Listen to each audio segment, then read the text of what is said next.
নিজের প্রতি বিশ্বাস রাখুন, এর চেয়ে ভালো আর কিছু নেই।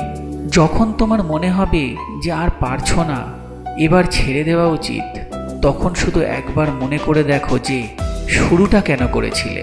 ব্যর্থ লোকেরা তাদের বর্তমান পরিস্থিতির ওপর ভিত্তি করে তাদের সিদ্ধান্ত নেয়। সফল ব্যক্তিরা কোথায় যেতে চান তার উপর ভিত্তি করে তাদের সিদ্ধান্ত নেয়। তুমি যতই ধীরে অগ্রসর হও না কেন, তোমার গতি ততক্ষণ অবধি প্রশ্নের মুখে পড়বে না যতক্ষণ না তুমি থেমে যাচ্ছ।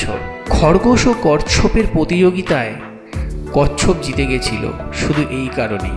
কঠোর পরিশ্রম করুন, তাহলে আপনার সাথে আশ্চর্যজনক জিনিস ঘটবে। আপনি যদি মহৎ কাজ করতে না পারেন, তবে ছোট কাজগুলিকে দুর্দান্ত উপায় করুন।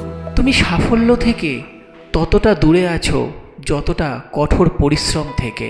তাই তুমি যত কঠোর পরিশ্রম করবে, সাফল্যের ততটাই কাছে পৌঁছতে পারবে। কখনো ব্যর্থ না হওয়া এটা আমাদের গৌরব নয়, বরং প্রত্যেক ব্যর্থতার পর উঠে দাঁড়ানোই হলো আসল গৌরব।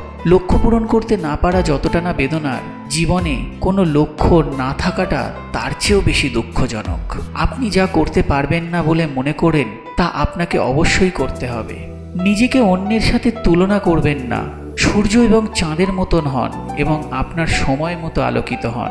আপনি যা হতে পারবেন তা হতে কখনোই দেরি করবেন না।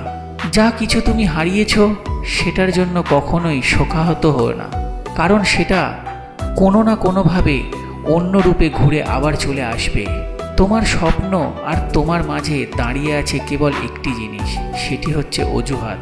যে মুহূর্ত থেকে তুমি নিজেকে অজুহাত দেখানো বন্ধ করে কাজ শুরু করবে, সেই মুহূর্ত থেকে তোমার স্বপ্ন আর স্বপ্ন থাকবে না, সেটি বাস্তবে রূপ নিতে শুরু করবে। সুখী হও, কিন্তু অল্প সাফল্যে অন্তর্তুষ্টিতে ভোগো না। যে কাজটা করার জন্য অতি জরুরি, সেটার জন্য অবশ্যই চেষ্টা করা উচিত, এমনকি কাজটির সফলতার সম্ভাবনা শূন্য হওয়া সত্ত্বেও। আমরা সবাই অসীম শক্তির অধিকারী, কিন্তু চোখে হাত রেখে তবু আমরা মাঝে মাঝে বলি চারিদিকটা কি অন্ধকার।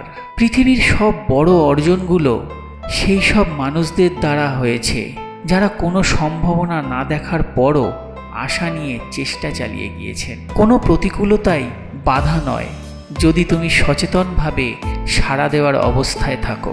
প্রজাপতির পিছনে ছুটে সময় নষ্ট করো না, ফুলের চাষ করো, দেখবে প্রজাপতি তোমার পেছনে ছুটবে।